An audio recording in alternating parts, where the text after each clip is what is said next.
Acho que já estamos ao vivo. Vamos colocar aqui sem recado, colocar comentário. Entrevista com Eduardo Martini, a Chorus Line. Publicar. Então aí a gente vem aqui, fixar. O pessoal já vai entrando, sejam todos bem-vindos. Hoje vamos começar o Vamos Falar sobre Musicais Chorus Line.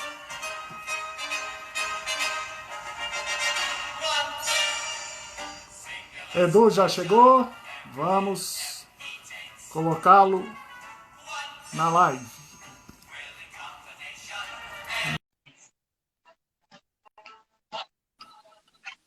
Oi, Edu!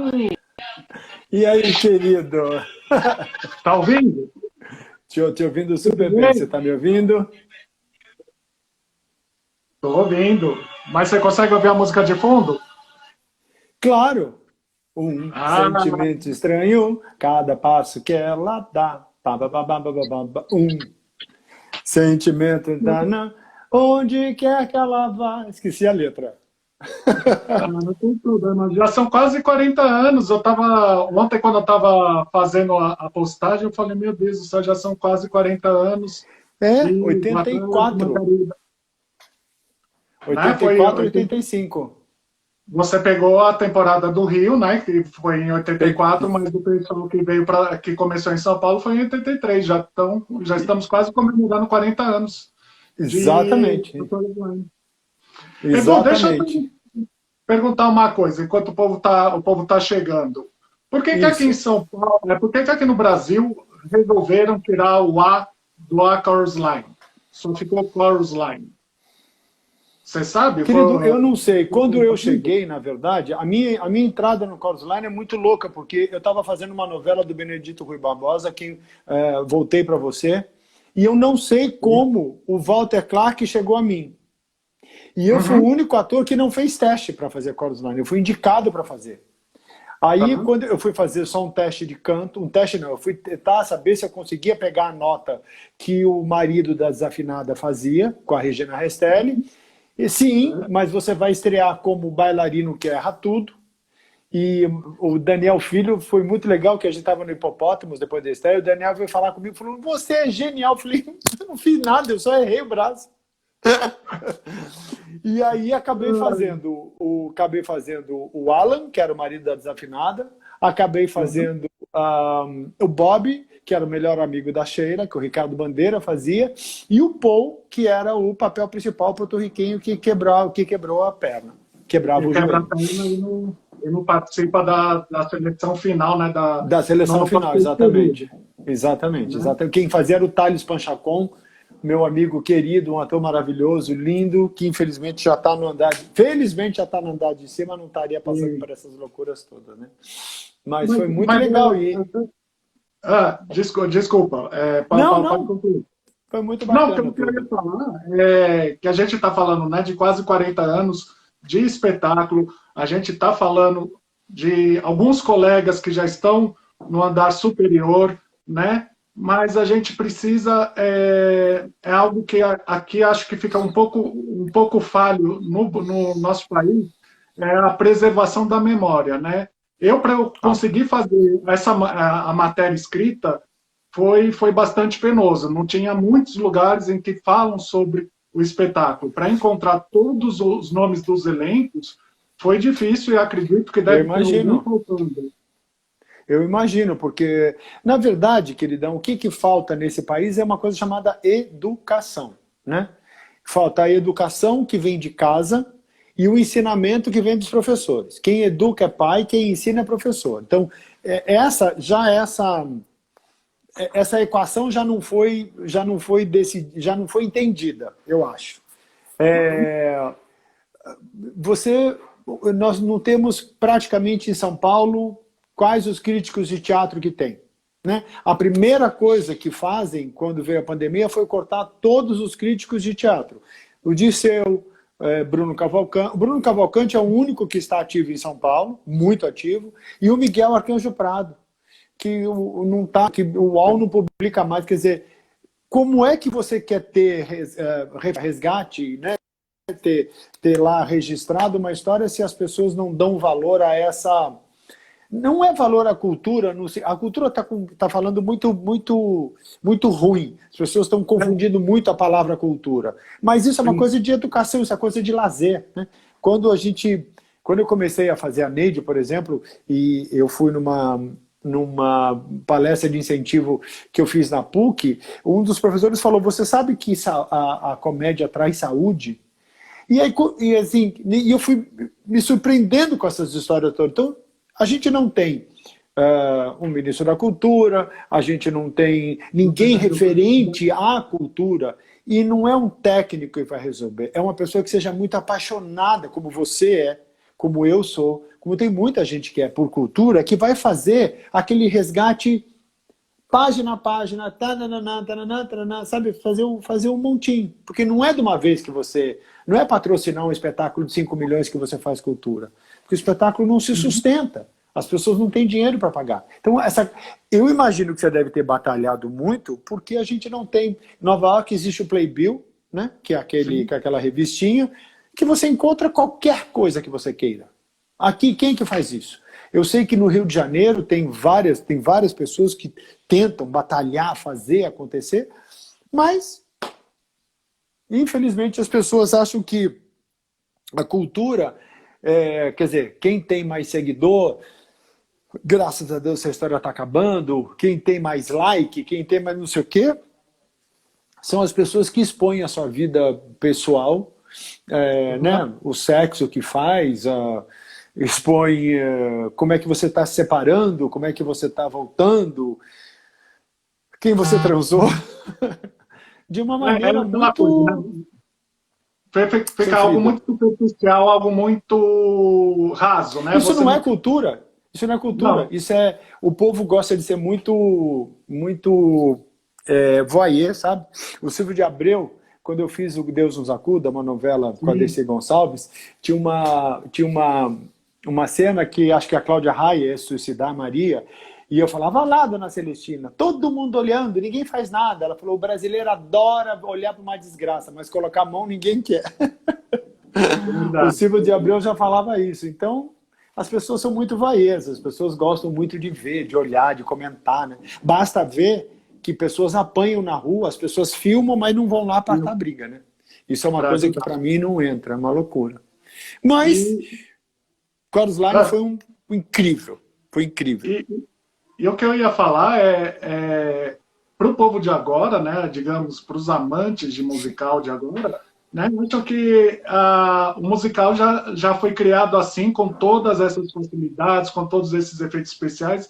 Esqueceram, né, que um povo lá atrás, já em 62, vocês em 83, 84, né, tinham que trabalharem, às vezes, teatros que não eram preparados para receber um musical, né? Que no caso do Sérgio Cardoso, você fez no Rio no Teresa Raquel, mas já começamos aqui no Sérgio Cardoso um lugar de 1000 lugares em que você tinha microfone de piso, né? Você não tinha esses microfones de teto? Não tinha, não existia.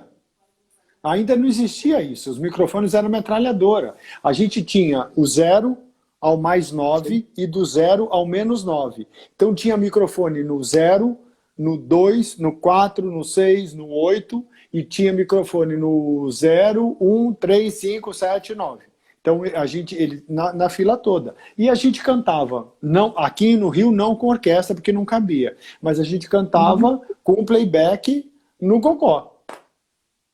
Sem ajuda de nada, sem equalização de som. Imagina, o Teatro Teresa Raquel não estava caindo aos pedaços, mas estava caindo aos pedaços.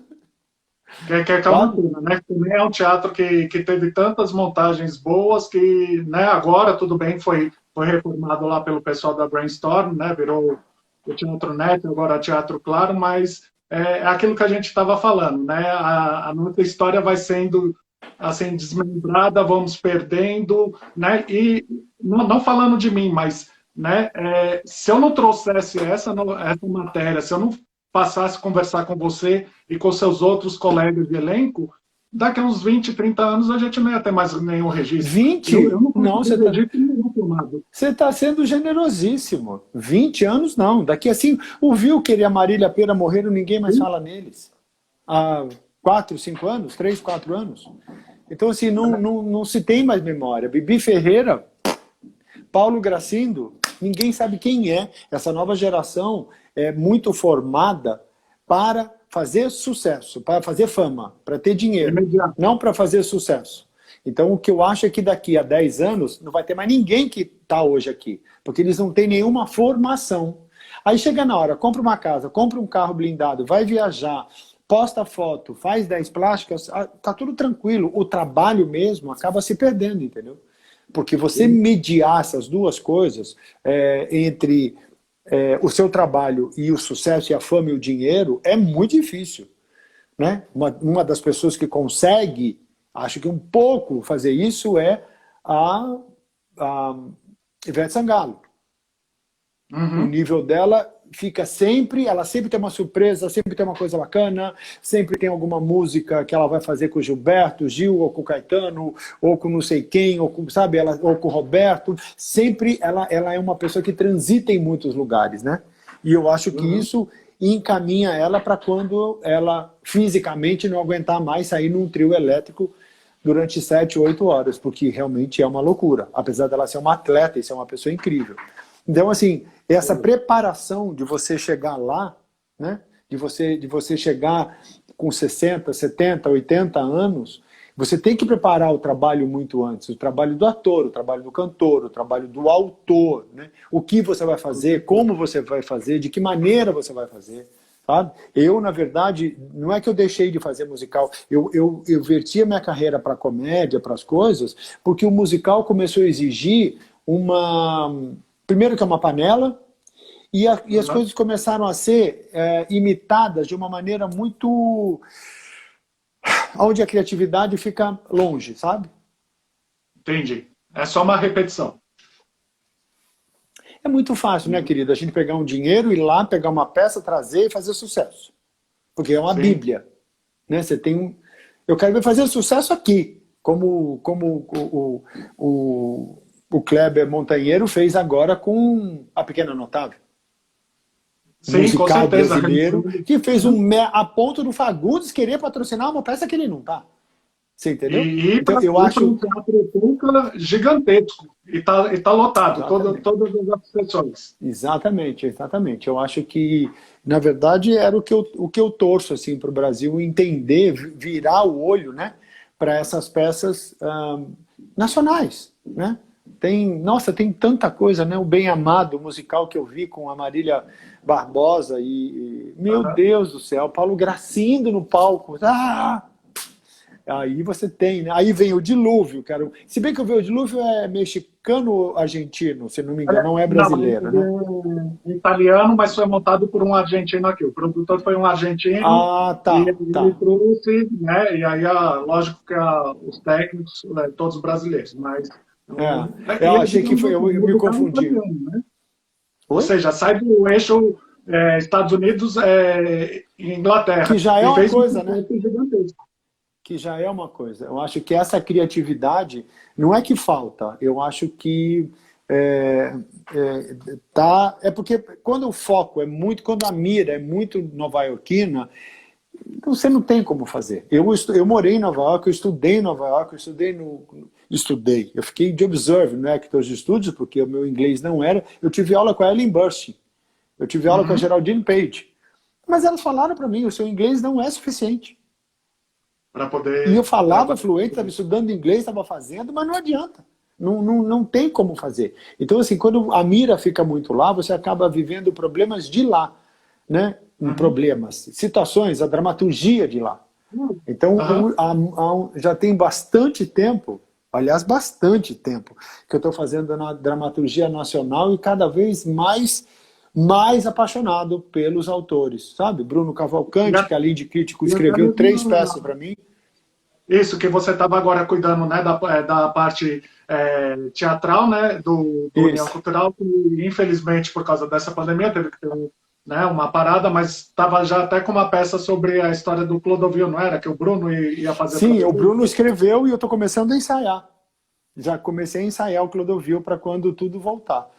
Mas os musicais, né? O Chorus Line foi uma coisa assim, de uma união. Eu, a Nádia, que foi minha professora, Ricardo Bandeira, meu mestre, meu amigo Aí, querido, os dois mandaram um beijo Cláudia para você. Raia, a minha amizade com a Cláudia vem porque quando eu entrei no Chorus Line, as pessoas ficaram putas da vida comigo porque eu não tinha feito teste. Eu fui convidado. Então ninguém falava comigo e a Cláudia me ensinava tudo a fazer. A Nádia e o Ricardo, muito, muito, muito, muito, muito, muito profissionais. Impressionantemente como eles cuidaram do Chorus Line. Aí tinha a Teca Pereira, a Viviane Alfano, minha grande paixão, minha amiga até hoje, há 30 e tantos anos. A filha dela me chama de pai.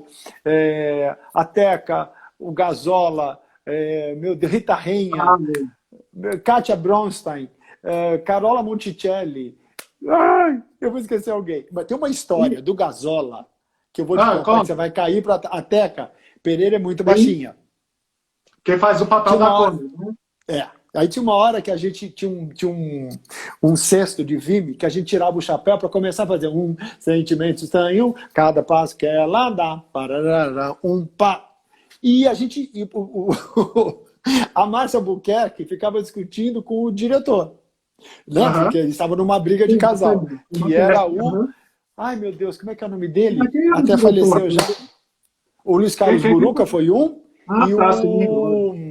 o Acácio Gonçalves. Oh, meu Deus, perdão, Hum. Acácio.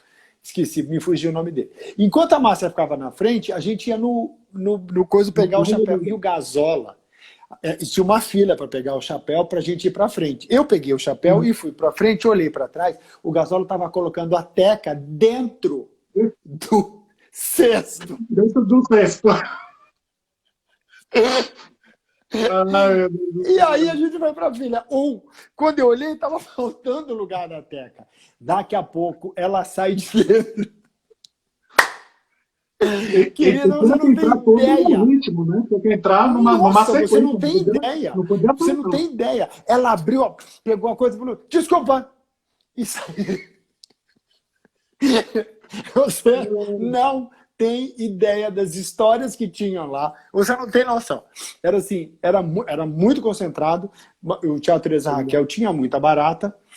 A Nádia fazendo tits and ass, peitos e bundas. Uma barata começou a andar. Aí o Gazola fez assim, ó, pá!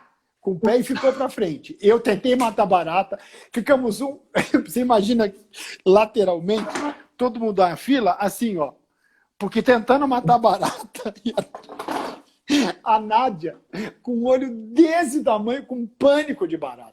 E a plateia às gargalhadas. Olha, você não tem Eu não noção. entendi o que era, achava que era da música, né? Que é uma música cômica, que o personagem da Nádia fala que ela só vai ter o reconhecimento depois que ela faz uma plástica, né? Quer botar Corporal. peito e bunda, para ficar Então, gostosa. Mas olha, a gente passou a história, a gente fazia terça, quarta, porque, quinta, duas ah, sessões, sexta, sábado e domingo. 9 sessões por semana, com teatro lotado. E tinha um cara chamado Sérgio, que ele falava, gente, por favor, ó, tá na hora, vamos, vamos, vamos, vamos. Com essa voz. E eu consegui imitar ele direitinho. Então, o Teresa Raquel tinha um corredor enorme, com vários camarins. Eu esperava todo mundo entrar da sessão das 5, acabava 5, 6, 7 e meia, 2 horas e meia de espetáculo em pé. Quando eles começavam a se arrumar, falava, gente, vamos, vamos, por favor, vamos embora, todo mundo no palco. Saiu todo mundo no camarim, puto. Saca, Sérgio, não deu tempo pra nada, não é possível. E ele assim, eu não falei nada, o que foi? porque a gente não pode esquecer que eram cerca de 20 atores jovens que estavam 30. começando na carreira, né? Porque vocês É. ainda eram jovenzinhos, com os Olha, seus 20, que eu me 24 lembro, anos. tinha a Teca Vivi, eu, a Carola, Nádia, Ricardo, Cláudia, Márcia, Thales, Ricardo, 10. Eu acho que na fila tinha umas 20 pessoas, fora o corinho. E quando a gente não fazia espetáculo, a gente ficava numa cabine com 2 microfones cantando para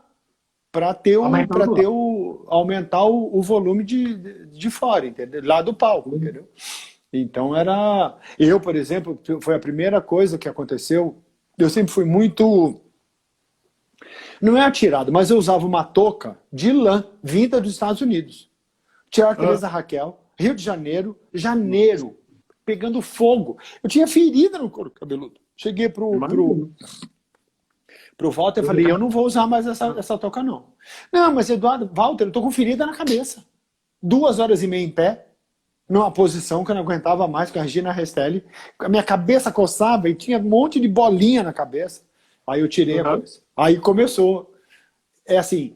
Não é o jeito brasileiro, mas é que realmente a adaptação de roupa, de coisas para o Brasil, era uma coisa séria, porque as roupas eram de lãzinha, porque eles estavam fazendo lá no frio de Nova York, que era uma loucura, entendeu? E o Michael Bennett, que para mim foi um dos maiores gênios do teatro musical americano. Ele criou, desenhou, escreveu, fez coreografia, fez o cenário. É uma peça, por exemplo, que se hoje fosse montada, seria baratíssimo o custo. Porque tem uma roupa, que é um figurino normal, e a roupa que já na época era de Strauss, era de Swarovski, alguma coisa assim. E o cenário não é nada, é um teatro vazio. Eles estão fazendo teste. E aí tem o tal do jogo de espelhos, né? Atrás, que eram triângulos que viravam. Que vai virando, mas seria, ou seja, a parte mais cara do custo de produção. E a gente sabe que aqui no Brasil, em 83 e 84, não continuou muito, né? Porque até mesmo quando foi para o Rio, Walter Clark já não tinha tanto, já não tinha mais os patrocinadores, né? Então aí teve que parar a temporada paulista, né? E no Rio, ainda mais não pôde levar a orquestra por causa do tamanho do teatro, mas não terminou, não foi porque não tinha público, né? Vocês tinham público. Não, terminou direto. Na verdade, houve alguma confusão que eu não sei mais o que era, não me lembro mais o que foi. Eu me lembro das pessoas estarrecidas com o Chorus Line, com a gente fazendo, dançando, cantando. A Rosa Maria Murtinho ficou encantada. Eu tive várias E ela já voltou. Pessoas que até hoje tiveram essa é porque era uma coisa que nunca tinha sido feita, né? Quer dizer, já tinha né? Nem mesmo nos Estados Unidos. Foi uma inovação, uma criação completa. Uma loucura. E aí que eu acho que eu até aprendi um pouco que a arte ela não precisa de milhões, sabe? Uma roupa só, bem feita, um figurino homogêneo, sabe? Para todo mundo, era todo mundo um teste. Como é que você vai para um teste? Você vai normal como você está. Foi muito legal, querido. Eu aprendi. Você soubesse a roupa que seria do espetáculo que vocês iriam apresentar aos que foram. Que era uma calça, era um macacão, que imitava um colete e uma calça, com uma jaqueta e uma coisa dourado, todo de strass. Era incrível.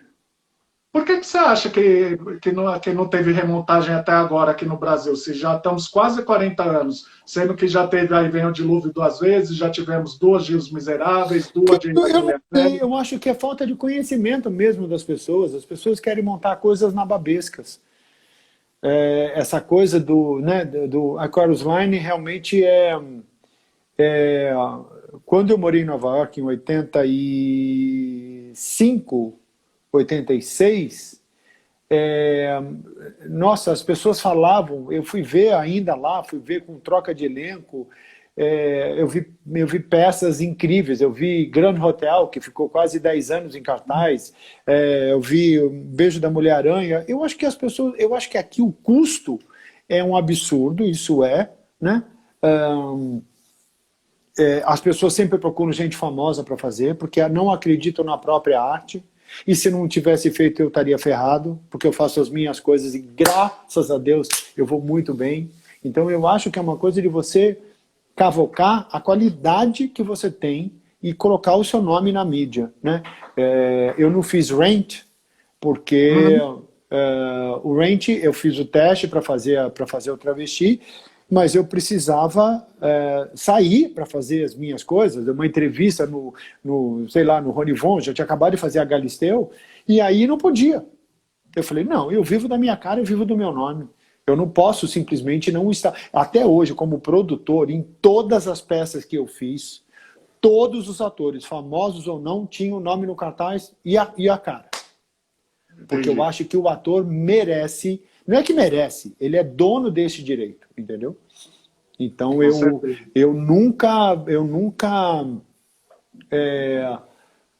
topei nada em que eu não pudesse e que as pessoas não pudessem saber que eu estaria fazendo. E essa peça, né, Chorus Line, para o pessoal que não conhece, tem uma matéria, né, que vocês podem ver aqui no meu site, mas é uma peça que fala, que dá a voz ao coro, né, que muitas vezes fica escondido e complementa isso que você falou. A gente não dá a importância que o coro tem para um espetáculo, porque o espetáculo não é feito só de protagonistas, é feito de uma equipe em geral, né? Então, querido, na verdade, é assim, todo dia a gente está no coro. Os atores principais, se você não faz o seu melhor, mas o melhor do melhor naquela hora, você dança. Porque o nosso trabalho todo dia é uma estreia. Eu, pelo menos, trato o meu trabalho assim. Todo santo dia é uma estreia. Porque quem foi ver no teatro não foi ver. Não me viu. Sim, com certeza. Então, se a pessoa vai ver, é uma estreia para ele. Entendeu? Então, assim, vai ver, às vezes, o cuidado com... Oi? A pessoa vê só uma vez, ou seja, aquela vez é a única experiência. E aquela vez é que vai impactar ela. Exatamente, sim, entendeu? É aquela vez que vai impactar. No final da temporada. Essa coisa de estrelas, de protagonistas, essas coisas de... Eu fazia o menor papel no Deus nos acuda, que era o anjo querubim, e me dei super bem, sabe? Contribuir. Eu acho que não tem essa coisa de papel, de protagonista, de coro, sabe? Existe sim pessoas que querem emprego e pessoas que querem trabalho. Aí é diferente. As pessoas que querem emprego é uma coisa e as pessoas que querem trabalho é outra completamente diferente. Porque aí você começa a ver a atitude da pessoa em relação ao trabalho. Porque não dá para você chegar uma hora... deu 3 horas de ensaio, você para a cena no meio e vai embora. Né? Você não tem como acabar uma história e não falar com um colega, não discutir, ou não falar, olha, eu acho que essa cena assim, essa cena assim. Tem dias que o ensaio não rola. Tem dias que o ensaio é mais uma conversa do que o ensaio. Porque até você entender o cognitivo do personagem, você entender o que está acontecendo, é completamente diferente. Né? O Chorus Line tinha uma coisa que era passar a bola um para o outro muito bem passada. Eram pequenos solinhos de todo mundo, né? Mas a gente tinha uma coisa... Ainda não estava isso muito desenvolvido, sabe? Eu acho que a gente perdeu muita oportunidade de fazer coisas assim. Mas foi um trabalho exaustivo, lindo de se ver, lindo de fazer, como dizia a Hebe, lindo de viver. Porque era muito, muito, muito, muito bacana, apesar da gente, suava, porque eram 9 espetáculos semanais. Você tinha uma folga, mas ficava lá dentro da casinha cantando. Eu fazia 3 papéis, não tinha folga. Eu estava sempre... E aí eu também adorava, porque para mim folga é o cão chupando manga. Mas tive amigos, eu tenho amigos até hoje, né? Dessas histórias todas. Amigos queridos, amigos que se foram, infelizmente. O Sérgio Funari, que eu não sei onde está. O Ricardo Liberal, outro dia, Oi, Edu! Nossa, morrendo de saudades dele. A Kátia Bronston, às vezes eu vejo. A Rita Rainha sempre, Teca sempre. O Alonso acabou de entrar. Quem mais? Alonso, o maior coreógrafo que tem hoje no Brasil. O Alonso fazia com a gente. O Rani Marri Nogueira, Eduardo, ótimo ator, ótima pessoa. Quem mais? Ana Paula Carneiro, melhor musical sem dúvida, assistiu mais de 5 vezes. Então é aquela coisa, né? Tem uma memória afetiva, né? Isso daí marcou você, né? Tem. Não, tem porque, na verdade, assim, cada um teve uma história, né? A Cláudia foi para um lado, a Márcia Albuquerque outro, a Nádia foi morar fora do Brasil, Alonso foi morar fora e se tornou um mega dos melhores coreógrafos, Rubinho Gabira foi cantar ópera em Viena. Eu Isso. eu fui para comédia, o Ricardo mudou para Miami, Gazola foi fazer novela, aconteceu aquela história toda com ele horrorosa da Daniela, coitado, que Deus me livre. Teca Cipé é uma das grandes atrizes, já fez 500 coisas, né? Então a gente se segue. A Rita Renha virou uma mestra em... Ai, meu Deus, como é que chama? Girotronic, aquele exercício que ela aprendeu em Nova York, que faz tudo no redondo, que é incrível. Nossa, eu tinha muita... A Regina Restelli, eu namorei a Regina Restelli. Hoje em dia virou uma... A Totia. A Totia fazia coisa comigo, enquanto eu fazia Bob, ela também fazia Sheila. Mas ela fazia também peitos e bundas. A gente revezava em muita história. Vai ser entrevistada agora às 7 da noite, que ela está no Chicago, mandou um beijo. Minha madrinha, eu chamo ela de madrinha, minha nega preferida.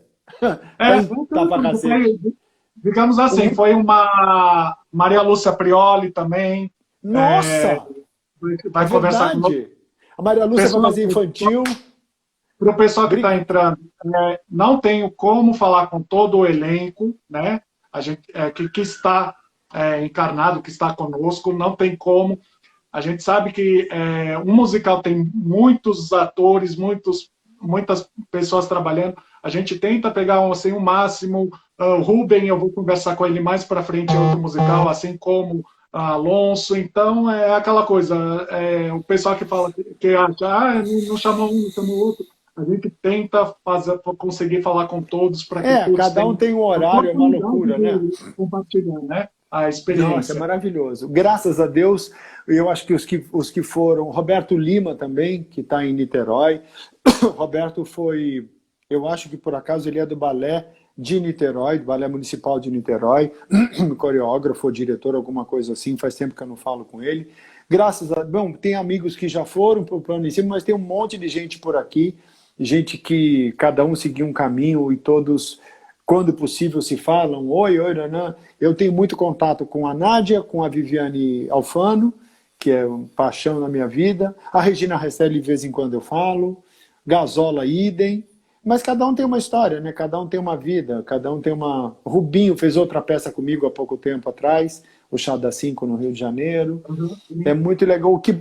É isso que eu falo. As pessoas brigam tanto, às vezes, por papel, por coisa, mas a peça passa. O que fica são as pessoas, é a amizade, é o carinho, é uma referência que você tem, é uma torcida que você tem, porque, olha lá, passou o quê? 40 anos, praticamente? 30, 40 anos. E está todo mundo se falando. Ninguém lembra mais. Então, assim, toda essa confusão, toda essa história faz parte da história de vocês, né?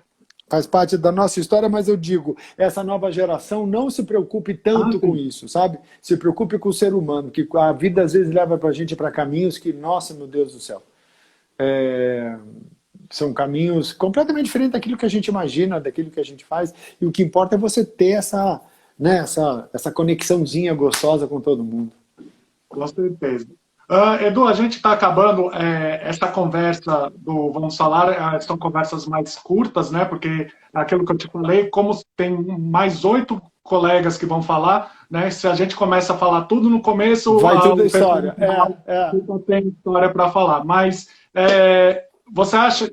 só a última pergunta... Não, eu não vou fazer essa, eu vou fazer outra, porque a gente, já que está falando tanto de memória, a gente está falando tanto de relacionamento, você tocou no nome dessa pessoa, assim, o que foi a Hebe Camargo na sua vida? Uma pessoa que me abriu uma porta que não tem fim.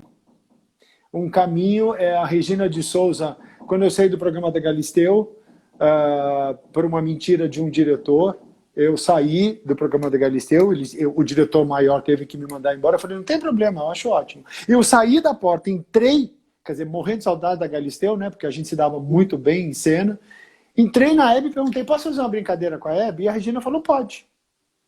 Um sim modificou uma porrada de coisa na minha vida. E aí a Hebe, quando viu aquela coisa, que nem eu sabia o que era, porque o diretor falou, você faz 5 sketches, vão entrar no ar 3 ou 2. Mas você prepara 5? Eu preparo. Menino, começou. Não, tá aumentando Ibope, fica. A Hebe falou, você volta semana que vem? Eu falei, Caraca, vou voltar para fazer o quê? Eu não sei o que é. Tanto é que a resposta da Neide, assim, se é casada, não te interessa. Porque eu não sabia o que era para fazer, entendeu? Mas eu não sei, o que você... Você é casada, não te interessa. Você tem filho? Vai te catar, eu devo satisfação na minha vida para você, lixo humano. E ficava inventando a resposta porque eu não sabia o que era o personagem. Porque eu fiz uma brincadeira. Não era para estar essa história toda. No terceiro programa aconteceu uma história muito louca. Lembra quando teve um apagão de avião no Rio de Janeiro, que o Lula falou que ia comprar um negócio, que o avião ia aterrissar de costas? Eu estava no aeroporto. E aí começou. Ah, você vai viajar? Não, minha filha, vim comprar uma empadinha. E comecei a anotar o que estava escrito. Né? E aí as pessoas começavam a perguntar assim, ai, manda um beijo para a Hebe. E aí eu comecei a falar, não vou mandar, você não conhece ela? Mas eu anotava. E aí eu saí no domingo à noite para estar no programa de manhã. E aí eu fiz um quadro, chama Neide Aeroporto. Eu fiz um quadro sobre isso. E a Hebe se mijou de rir. E aí o que aconteceu foi... Né? Você deixava ela nego, eu não sabia o que fazer. E aí o que aconteceu foi que a Neide virou uma pessoa do cotidiano. Então é muito louco, você fala assim, ai, olha, dá isso aqui para a Neide? Ah, dou, pode deixar.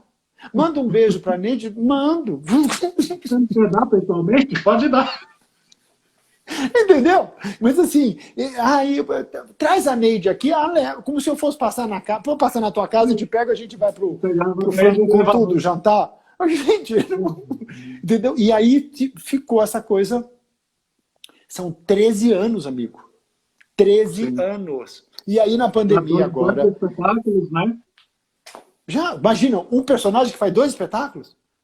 Eu acho que é um ser, que às vezes encarna em mim, não, sabe assim? Primo do Chico Xavier. Que não segue, siga Eduardo Martini, que a Neide, de vez em quando, no Eduardo dele, ela faz umas participações no Instagram dele. Aí eu comecei, depois de pintar tudo aqui em casa, que eu não tinha mais o que fazer, comecei a postar ela. Aí viralizou. Aí cresceu mais ainda. Ou seja, não é que cresceu no sentido ego. Juro por Deus que não é. Porque tudo tem um ciclo. Tudo tem um ciclo, né? Então, assim, tem umas coisas que você fala, gente, e agora? Né? E o SBT, Bastina, eu não ganhei um cachê para fazer a Hebe. Eu fiz tudo... Fui fazendo e ganhei esse presente. Ela significou... Ela é uma pessoa que deve estar num lugar muito bom. Porque ela me deu ela falava, né? Quando eu saía, a Neide saía, eu falava, quero palmas para esse grande ator Eduardo Martini. E eu ficava com vergonha, porque eu falava, gente, é a Hebe falando isso de mim, você entendeu? Então, é um presente que eu vou honrar o resto da minha vida. Assim, a memória dela, o que ela fez por mim, o que a Regina de Souza fez por mim. E é por isso, às vezes, querido, que eu digo sim para todo mundo.